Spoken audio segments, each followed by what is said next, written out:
Good morning! This is my first day dito sa Bukidnon. So, naglilinis ako ngayon ng aking drawer, aking kwarto. So, gusto ko lang kayong bigyan ng babala para sa mga nagbabalak bumili ng ganitong klase ng drawer. Tingnan nyo ha, actually maganda siya. Wait, baliktarin ko lang yung camera. Ayan. Yan o, maganda siya. 20,000 yata yung nabili namin dito. Or, hindi. Nakalimutan ko na.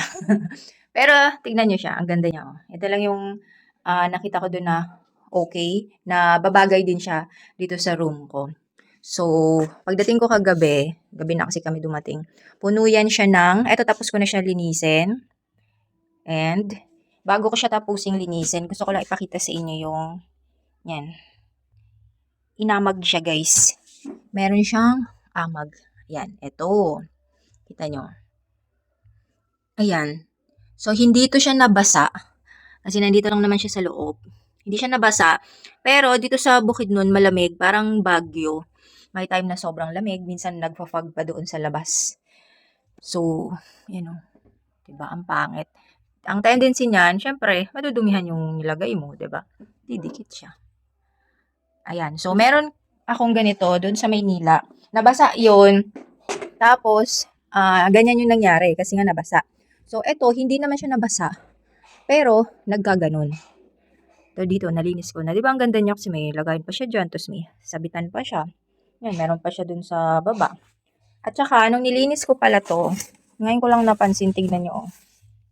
Parang ano siya, retaso lang. Ayan o. Oh.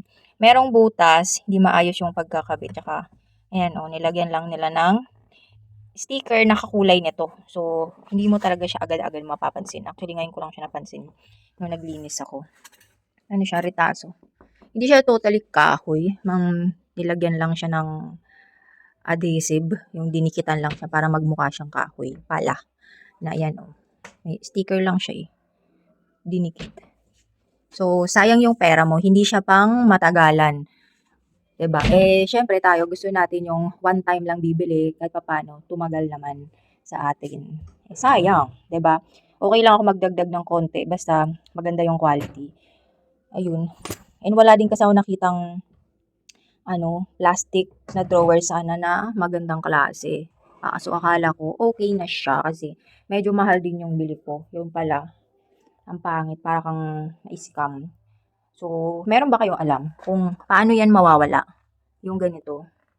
Hindi naman siya kasi nabasa. Medyo malamig lang talaga dito sa bukid nun. Kaya siya ganyan. So, baka may alam kayong remedy, gamot dyan, kung ano pwede ipahid para hindi na siya maulit. Kasi sayang talaga. Tsaka, ang hirap nito dalhin. Ang hirap niyang bitbitin.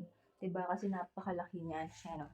Ang height ko ay 5'4". Tapos, yan, ganyan pa yung dugtong niya. Sayang, diba? Kaya araw-araw ka magpupunas. Ano ba sa mga may tindang furniture dyan? Dapat, uli dun, ay, dapat no, hindi na sila tinda ng ganyan. Hindi naman nakamura eh, mapapamura ka. Ano ba? Ano bang pwedeng ipahid dyan na pwedeng orderin? Or much better talaga kung nagbabala kayo, huwag na kayong bumili.